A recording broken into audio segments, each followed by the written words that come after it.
Okay, Conigum and altar.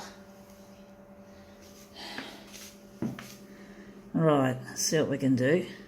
This one's going to be an interesting one. So let's see how we go with that. I'm not sure exactly how big it's going to be. Let's have a look. Let's try and get this thing happening. This photocopy is making a strange noise.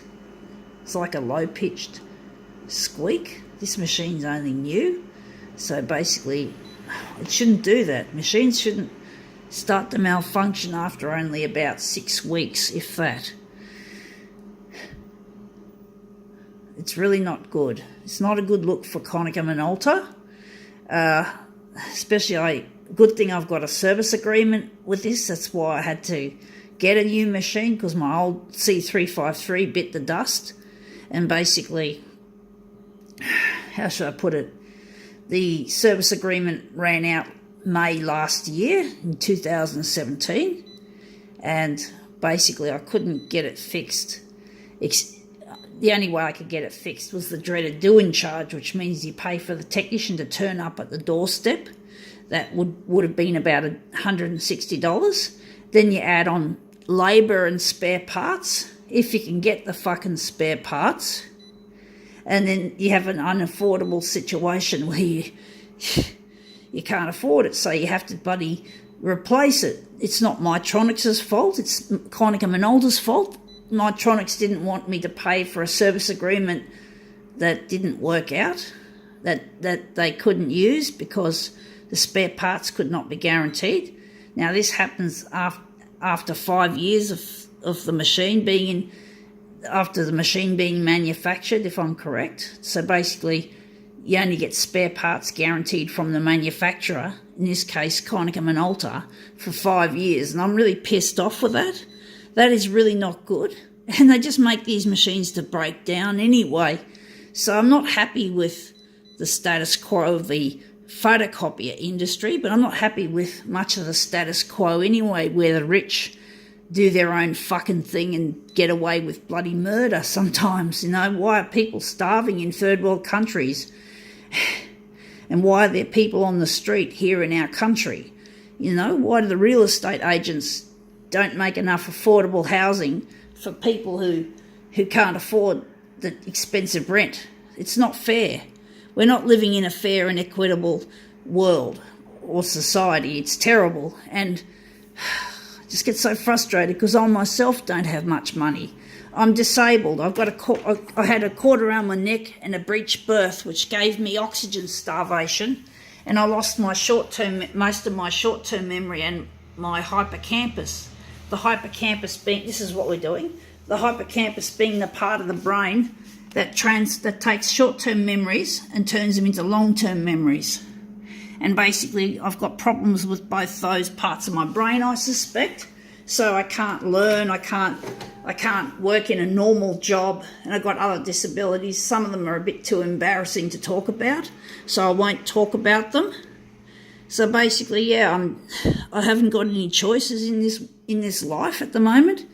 But one day I look forward to, I'm hoping, but the upshot is I'm hoping to find my future husband Luigi soon. We got lost, so we're hoping to get together soon and get married, and I'll go off my Centrelink money, which is, you know, Centrelink is if you're not an Australian, Centrelink is like a social security place. It helps with unemployment and other social security issues, and basically for me it's disability. So now we're just going to hit this, but basically I rely on it, plus I'm also working in a sheltered workshop,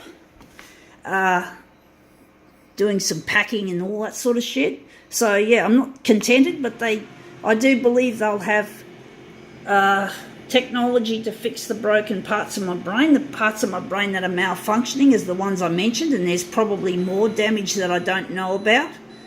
I've got to be tested, but one day when they have the technology, I want to become CEO of a huge photocopier company, a future photocopier company where we build artificially intelligent photocopiers whose hardware lasts not 5 years but 6 years, but 60 years. Now that looks really nice. So the hardware will last 60 years instead of 5 years, and we're going to make this machine environmentally friendly. We're going to make it that when we recycle it at the end of 60 years, before we even make the machine, we're going to design it to be friendly to the environment. In other words, it'll be easy to recycle, easy to strip down, because you've got to strip the machine down of all the plastics, the metals, the glass, the minerals, and basically you've got a lot of work to do stripping a machine down. So I suspect that companies like Konica Minolta probably dump their equipment in landfill, which is a no-no. It's extremely toxic. You could end up with toxic chemicals like mercury, cadmium and lead, just to name a few simple ones that I can remember. And basically that can leach into the water and poison your fish. It can leach into livestock and poultry, into the food chain. We don't need or want that. Now we're going to make this a mirror image. We don't need or want that, but that's what happens when e-waste is not properly disposed of. And also, another way they could dispose of it would be to throw it into a high-temperature incinerator. Again, that has pollution problems as well. As you can imagine, all that toxic smoke and greenhouse gases and all that sort of shit. So that's not desirable. The only way to deal with something like this that's unusable, the safe way to do it is to pull it apart and recycle it, as I just said. And basically, one other thing to note also is when I become CEO of a future photocopier company, I'm going to this is it here, I'm going to basically be, how should I put it? I'll just straighten that up.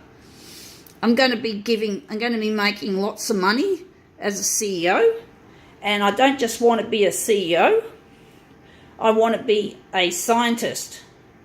So I wonder if we can improve on this or maybe keep it that. I want to be a scientist and I want to solve big problems in the world because they'll have electronic brain implants to repair the damage done to the brain parts that I mentioned and others that I don't know about clearly. And basically they're going to be like quantum computer chips or a chip. And basically to work out how that's going to work, they're going to have to find a way of creating quantum computers that don't require deep refrigeration. Now that's going to be a challenge in itself. But when I become fully kitted, I'll become a scientist. I endeavour to solve climate change and global warming. I endeavour to clean up the oceans of the dirty, filthy plastic that these poor, if there are any fish and sea creatures and birds left, after they've gobbled up all this plastic, got sick and die. And basically, and if the fish haven't died off because of acidity in the water being one of the problems, and also I want to solve other problems like how to harness the power of lightning to make power, to make electricity, to consume. So another form of renewable energy. These are many things I want to do, and the money that I earn, most of it will go towards science. It'll go towards charity. I want to make sure the homeless and the sick, the needy, the disabled, and anyone else who is vulnerable to be looked after. So I want to put a lot of money to that. And of course the science fair programs, science fair projects that I just mentioned, which I'll intend to give away to people who are responsible enough and whatever, I'm sorry. I'm just stuttering, sorry about this.